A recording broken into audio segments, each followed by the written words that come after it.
Attention SSS members at SSS pensioners, 2 araw na lang, December 31, 2024. Abay, 2 importanteng bagay ang magaganap. Dapat tutukan ng mga miyembro at pensionado. Ano-ano ang mga ito? Pag-uusapan natin sa video na ito. Hold up.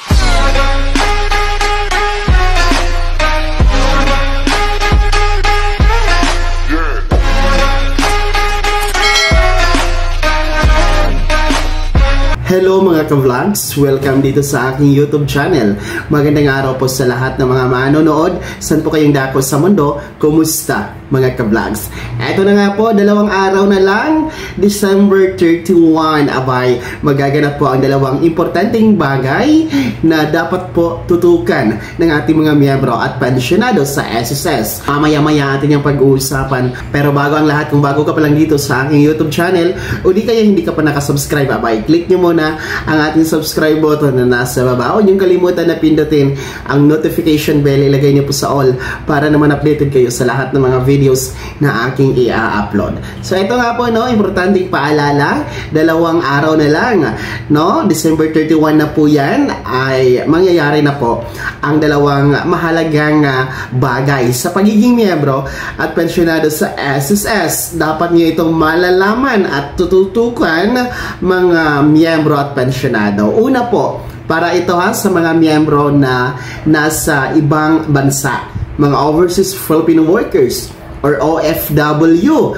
Aba, alam nyo ba na ngayong December 31 ang deadline para sa inyong arrears na contribution o payment contribution deadline para po sa inyong contribution months na hindi nabayaran mula January to September 2024. Ayan mga OFW na mga SSS members, kung hindi po nabayaran ang inyong contribution, no, mula January to September nitong taon, abay, ang deadline po ngayong December 31, 2024, no? 2 araw na lang po yan dahil December 29 tayo ngayon. So, pwede kayong magbayad sa mga partner agent, no, ni SSS, no, pwede po online ang pagbayad, mga e-wallets at iba pang mga online platforms, no, na partner po ni SSS. Pwede po kayong maghulog o magbayad ng inyong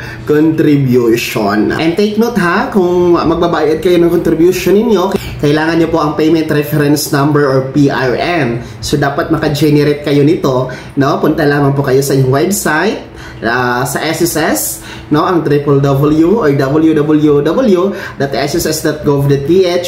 Tapos punta lamang po kayo sa PRN, no, then generate PRN, no, or payment reference number. Yan po yung ipapakita nyo sa payment outlet na partner na SSS sa inyong pagbayad, no, dahil hindi po kayo makapagbayad kung walang PRN. So kailangan maka-generate muna kayo ng PRN. And take note, no, sa portal ni SSS po yan, pwedeng i-generate yung payment reference number mga OFW na SSS members. So yan po yung una na mahalagang magaganap ngayong December 31.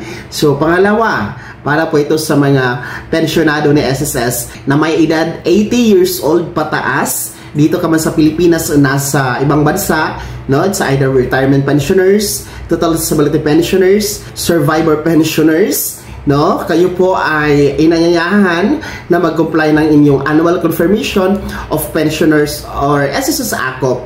So para po ito sa mayroon pong edad na 80 years old pataas. Kung ang inyong birthday po ay ngayong buwan ng Disyembre, dapat po bago matapos itong buwan na to, no, nakapag-comply na kayo dapat ng inyong ACOP. So since December 31 ay holiday na po, no, bukas holiday din po, December 30. So ang tanging paraan para kayo makapag-comply ng ACOP ay through online. So mag-email kayo kay SSS na mag-comply kayo ng ACOP through video conference, no, and then sa SSS po yung hihingi ng detalye sa inyo sa pagiging pensionado o di kaya sa pagiging survivor pensioners. Then magsiset po si SSS ng confirmed schedule, yung petsa, araw, no?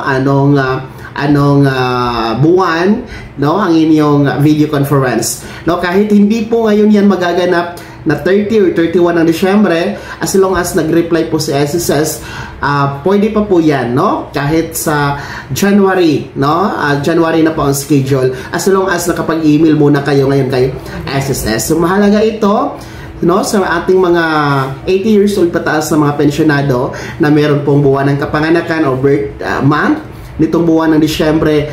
Naku po, 2 araw na lang po yan ang inyong panahon, no? Deadline na po ngayon December 31 sa pag-comply ng inyong Annual Confirmation of Pensioners or SSS AKOP. Yan po ha, 2 bagay ang importanteng magaganap po. 2 araw na lang, ngayong December 31, araw ng Martes, no? Una po ay para sa ating mga OFW na mga SSS members na meron pong hindi nabayarang buwan sa kanilang contribution mula January to September 2024, no? Kayo po ay tinatawagan ni SSS na maghulog, no, ng inyong contribution. Deadline po ngayong December 31.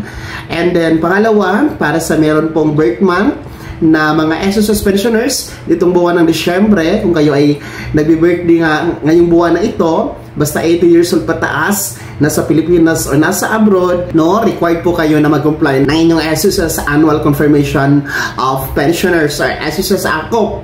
December 31 din po ang deadline yan. Kaya tandaan niyo po yan, dapat gagawin niyo yan, no? Dahil ang AKOP, kung hindi niyo po ma-comply, ay puputulin po ni SSS temporary ang inyong pagtanggap ng pensyon. Ibabalik ito, hindi ito ibabalik hanggang hindi ninyo ma-comply ang AKOP. Kaya napakahalaga ng AKOP, mga 80 years old pataas SSS pensioners. Lahat ng yan, 2 bagay na yan ay ngayong December 31 ang deadline. Take note of that, mga SSS members and pensioners. Kaya naman, mga SSS members and pensioners, ano po ang komento ninyo? Ano po ang reaksyon ninyo sa balitang ito? Sino po sa inyo dito ang mga OFW na hindi pa nakapagbayad ng contribution mula January to September?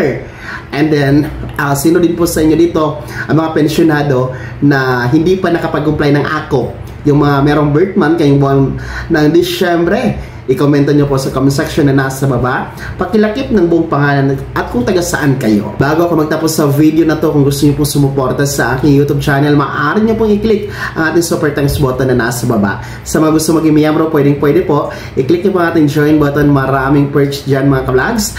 Be my member now. Sana'y naging gabay ang video na to kahit pa paano na pag-uusapan natin ang mga mahahalagang bagay-bagay na may kinalaman sa pagiging miyembro, pensyonado at benepisyaryo sa SSS. Kung hindi ka pa nakasubscribe dito sa aking YouTube channel, maaari nyo nang i-click ang ating subscribe button na nasa baba. Huwag nyo kalimutan na pindutin ang notification bell.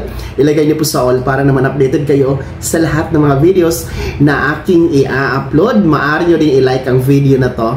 At kung meron ka pang mga katanungan, maaari nyo i-komento sa comment section na nasa baba. Paki-follow na din po ang aking official Facebook page na nasa screen nyo. Muli po, ako si Daniel Timpawa na nagsasabing dito sa aking YouTube channel, pawang katotohanan at lahat totoo lamang.